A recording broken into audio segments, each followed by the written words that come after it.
The Confessions of Arsène Lupin by Maurice Leblanc. Narrated by Paul Spera.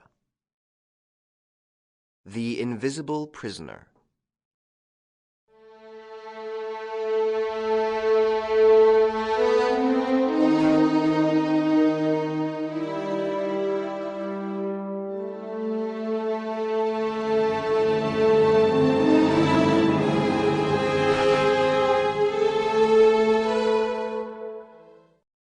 One day, at about 4 o'clock, as evening was drawing in, Farmer Goussot, with his 4 sons, returned from a day's shooting. They were stalwart men, all 5 of them, long of limb, broad-chested, with faces tanned by sun and wind.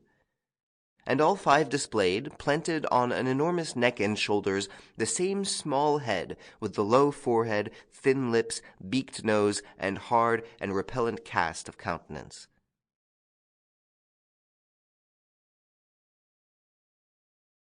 And all 5 displayed, planted on enormous neck and shoulders, the same small head, with the low forehead, thin lips, beaked nose, and hard and repellent cast of countenance. They were feared and disliked by all around them.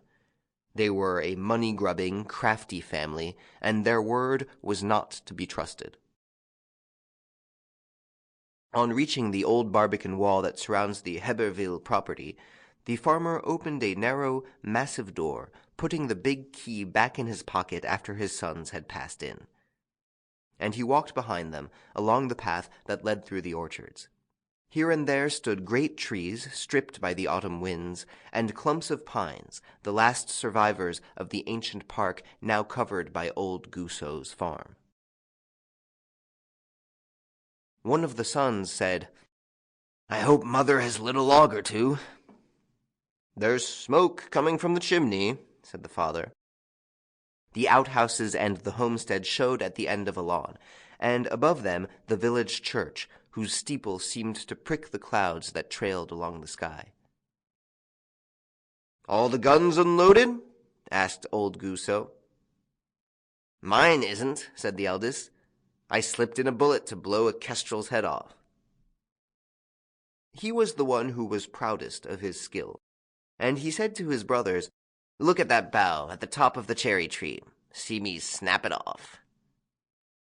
On the bough sat a scarecrow, which had been there since spring, and which protected the leafless branches with its idiot arms. He raised his gun and fired. The figure came tumbling down with large comic gestures, and was caught on a big lower branch, where it remained lying. Sample complete. Ready to continue?